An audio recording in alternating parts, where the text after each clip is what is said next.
Hello, Storm friends. Welcome to the Haven. I'm Mussetta Lee Storm, but you can call me Muse. And today I'm going to show you how I make this breakfast bake. It is egg-free, dairy-free, and meatless. So if you're interested in that, keep on watching. Before we begin our recipe, you'll want to preheat your oven at 350 degrees Fahrenheit or 175 degrees Celsius. You'll also want to pre-cook your sausage, but I'll get to more about the sausage here in a few moments. The first part of this recipe that we're going to do is we're going to make our egg mixture. So we're going to start off by measuring out 1 cup of egg substitute of your choice. I'm using Just Egg.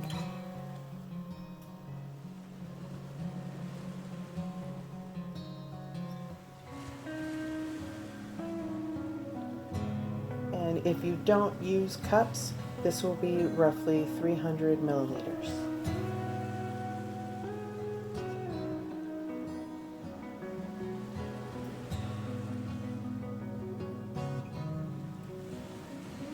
Next, we are going to add a half a cup or 100 milliliters of milk of your choice. I am using unsweetened almond milk. Now we are going to add the seasonings, and the seasoning mixture that I'm using is 1 teaspoon of salt, a half of teaspoon of smoked paprika, a 1/4 teaspoon pepper, a 1/4 teaspoon garlic powder, and a 1/4 teaspoon onion powder.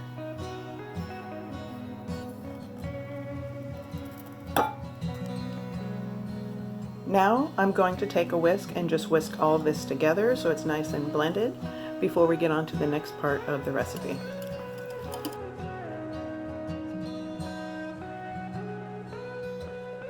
Okay, so that's all blended together, so I'm going to set this off so we can prepare the rest of the recipe before we use this to pour over top of everything. For the pan, we are using an 8-inch square pan, but if you don't have an 8-inch square pan, you can of course use, I believe, a 9-inch round or whatever you might have, but you'll see why an 8-inch is best for this. Okay, so what we're going to want to do is we're going to want to coat the bottom of this pan in 1 to 2 tablespoons of vegetable oil. If you do not want to use oil, you can always use parchment, but you are going to need to line it in some way or put oil down because it will stick.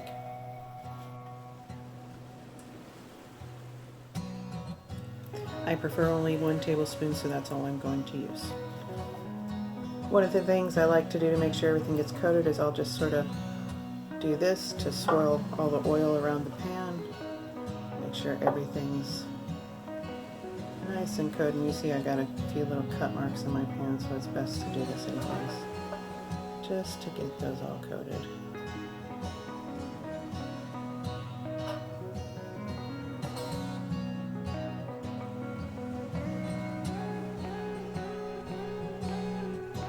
Okay, and I'll get the next bit. So now we're going to line the bottom of our pan with about 2 cups of hash browns. I'm using shredded hash browns that are frozen. You can use the little O'Brien cut hash browns if you want. Whatever you like, just need to coat the bottom of the pan.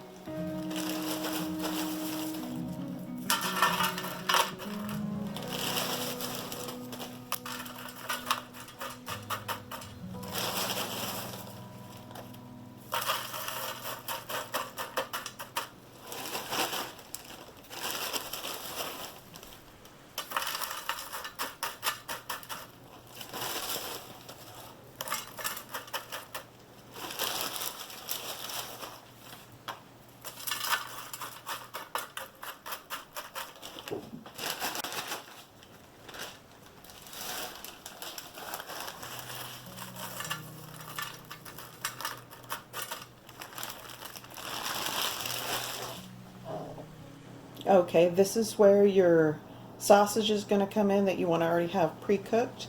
If you wanted to add onions, you would have wanted to cook them with your sausages at that point. I am using the Beyond Breakfast sausage links, the 8.3 ounce package, so that's all I'm using. It's 8 links. If you want to use different sausages, Feel free to use whatever kind of sausage you want. Feel free to use something like tofu with a sausage seasoning. Use whatever flavor you like. I use these because I like these. So once you've cooked up your sausage or whatever you might be using with sausage flavor, make sure you drain that off so there's no like extra oil or grease, and then we're going to pour that over our hash browns here and just try to spread them out evenly as you can. Oh, I should have pointed out that the sausage links, I didn't leave them as links. I've tried it with just leaving them as links, and I prefer to cut them up after they're defrosted. Like, you know, I think you can see what size they are. I cut them into about 6 or 8. I'm not really sure, I don't count, but you know, bite-sized pieces, that way it's not too hard to cut through this once this is finished cooking. So alright, and we'll move on to the next ingredient. I'm going to spread this out just a little bit more. Alright, so the next thing we'll be adding is some broccoli florets. It'll be about 3 cups is what I use. You can use more, you can use less, you can use none if you like. It's completely up to you. My husband and I, we really like broccoli, so that's why we have that on this breakfast break. And I'm just going to spread that out all through the top here until you just, you know, it's nice and covered.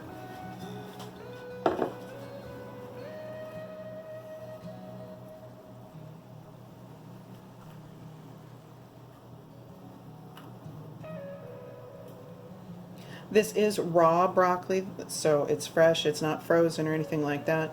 I prefer it like this, putting it on raw, because then when it comes out of the oven it's not overcooked or mushy. It's still got a little bit of a crunch to it, but not to the point where it's so raw.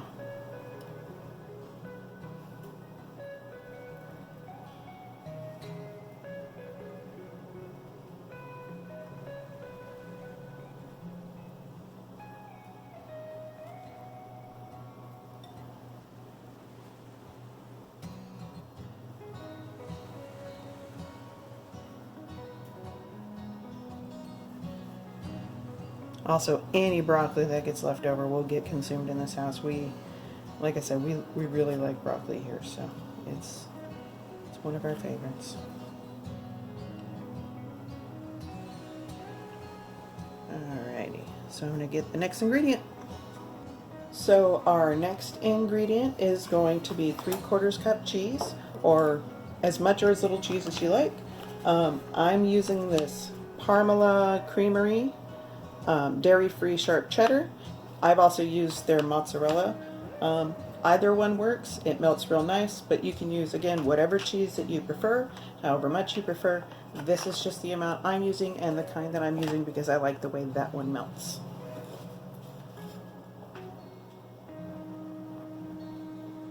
And you're just going to put this all over the top here, doing your best to spread it all out so everything gets evenly coated.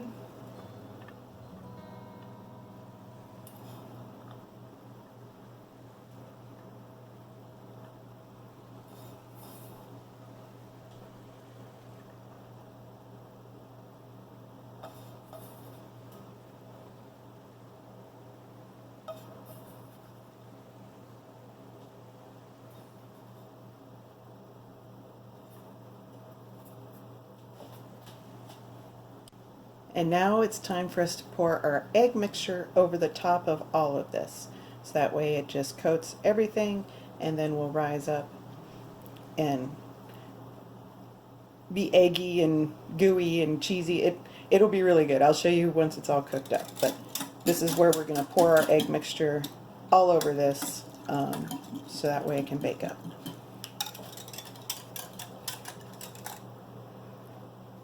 And I just do a quick little spin with my whisk once more just to make sure everything's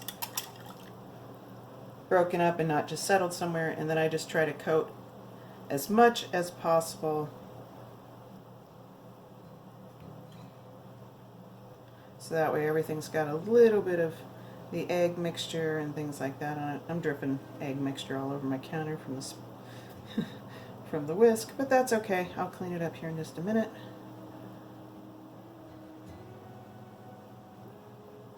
And it's not actually egg in my case, since I'm using an egg substitute that is plant-based, because I'm allergic to eggs and can get sick from eating them. All right, so I will be right back to tell you how long you should bake this for, and also there's one other instruction you need before you bake. So before we bake, we want to cover it with some foil, or if you've got a lid or something like that, you can do that. I think I just bumped the camera, and I apologize if I did. So just going to cover that real quick, and then we're going to bake this covered for an hour, and then after an hour you take the cover off and you bake for another 10 minutes, and then you can pull it out and it's ready to eat. And I'll show you at that point, after it's baked for an hour and 10 minutes, what it looks like in the pan, and I'll also cut it out so that way you can see what it looks like on the plate. So be back with you in an hour and 10 minutes. Okay, so this is what it looks like fresh out of the oven. I'm going to cut it into 4, and then I'm going to pull one out and show you what it looks like on a plate. I'll be right back. Of course, when I try to get a nice slice out to show you guys, it falls apart, so you can't really see how it layered up. But let me see if I can't lift this broccoli here, and you can see it just a little bit. See the melted cheese. You see there's the potato here with some cheese, and there's sausage, and then there's lots of broccoli.